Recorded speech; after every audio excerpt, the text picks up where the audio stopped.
Bakının Sabunçu rayonunda 1987-ci il təvəllüdlü Vüqar Əliyev şəxsi münasibətlər zəminində 1993-cü il təvəllüdlü Rasim Əhmədovu qətlə yetirib.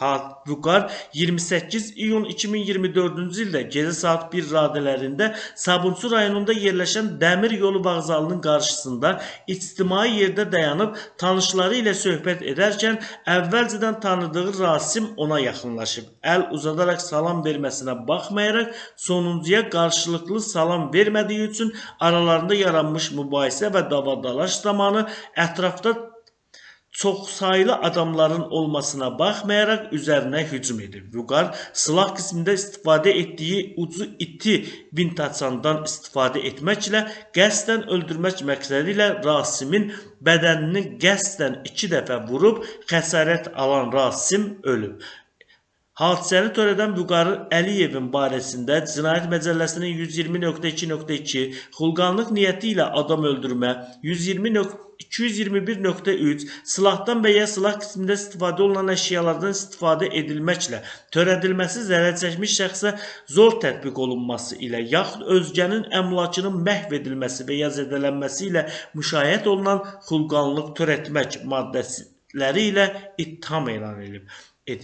Məhkəmədə təqsirlənilən şəxs qismində ifadə verən Vüqar ona elan olunmuş ittiham üzrə özünü qismən təqsirli bilib. O ifadəsində göstərib ki, iyunun 28-də gecə saat 12:01 radələrində iş yeri olan Sabunçu bazarından çıxıb evə gedib. Yolda Dəmir yolu vağzalının yanında olan marketin qabağında mərhum Rasim ilə rastlaşdım. Həmin vaxt hər ikimiz içkili olmuşuq. Rasimin yanında Şamil adlı tanıdığımız bir nəfər də olub. Rasimlə heç bir səbəb olmadan mübahisə etməyə başladıq. Bundan sonra bir-birimizi təhqir etməyə başladıq. Rasim mənim gözümün altından yumruq zərbəsi vurdu. Mən də qarşılıq verdim. Rasimi cəzalandırmaq məqsədi ilə çantamda olan vintaçanla ilə onun bədəninin müxtəlif nahiyələrinə zərbələr vurdum deyə o ifadəsində göstərib. Təqsirləndirilən şəxs ifadəsinə görə əvvəllər narkotik vasitə əldə etdiyinə görə məhkum olunub, həmin işə Hacıqabul rayon məhkəməsində baxılıb, 3 il müddətinə azadlıqdan məhrum etmə cəzasına məhkum edilib. 2021-ci ilin dekabrında azadlığa çıxmışam. Azadlığa çıxdıqdan sonra və hadisə günü narkotik vasitə istifadə etməmişəm. Hadisə vaxtı mən tək olmuşam. Rasimin yanında yalnız Şamil adlı oğlan olub. Mən marketdən çıxarkən Rasimgilə rastlaşmışam. Bu vaxt Rasimin yanında olan Şamil salam verdi. Mən də salam verdim. Rasim məndən Vüqar, niyə görə mənə qarşı kinli dayanırsan deyə soruşdu. Bundan sonra mübahisə baş verdi. Hadisə baş verdiyi vaxt heç kəs bizi ayırmayıb. Hadisə baş verən gün mebel yığmaq üçün Binə qəsəbəsinə getmişəm və ona görə də hadisə vaxtı əlimdəki paketdə vintaçan olub. Hadisə vaxtı ətrafda taksi sürücüləri və yoldan keçən adamlar da var idi. Mebel yığmağa getdiyim evdə içki içmişəm. Buna baxmayaraq ayıq olmuşam. Rasim mənə salam verən vaxt salamı gec almışam. Hadisə vaxtı mebel yığmağa getdiyim üçün əlimdə drel, vintaçan və digər alətlər olan paket olub. Vintaçanı paketdən götürmüşəm. Əvvəlcə hadisə baş verən yerdə Şamil ilə söhbət etmişəm. Sonra isə Rasim gəldi deyə o ifadəsində göstərib.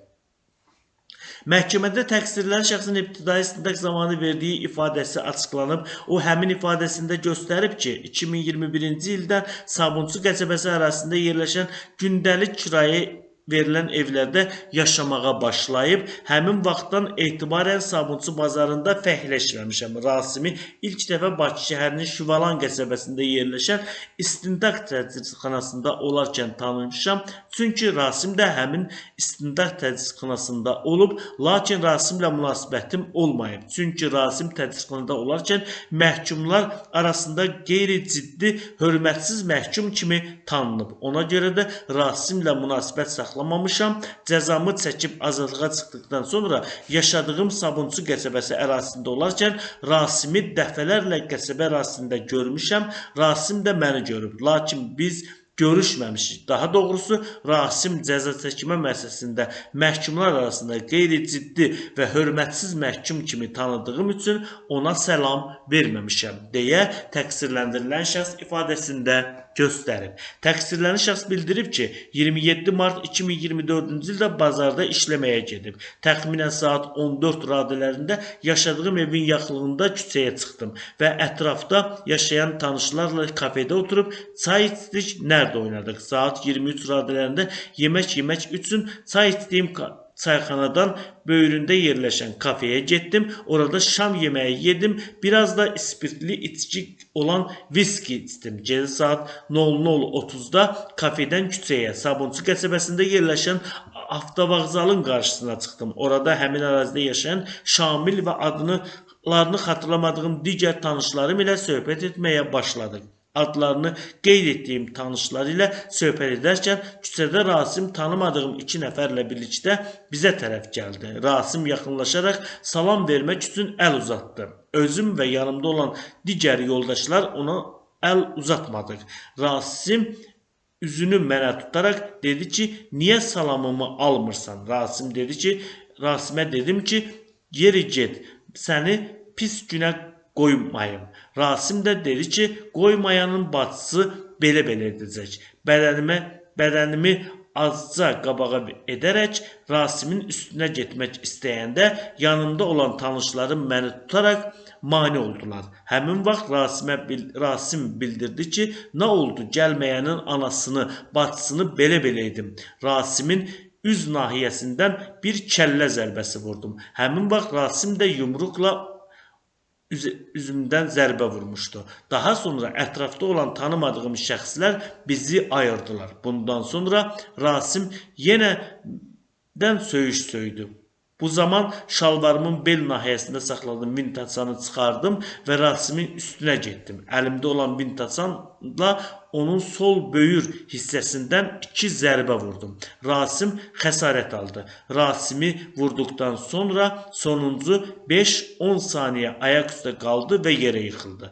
Hadisə yerindən uzaqlaşıb bir neçə dəqiqə keçdikdən sonra 12-ci polis şöbəsinə getdim. Orada hadisəni törətdiyimi bildirdim deyə təqsirləndirilən şəxs ifadəsinə belə yekun vurub. Bu cinayət işinə Bakı Ağır Cinayətlər Məhkəməsində baxılıb. Məhkəmənin hökmü ilə Vüqar Əliyev 17 il 6 ay müddətinə azadlıqdan məhrum edilib.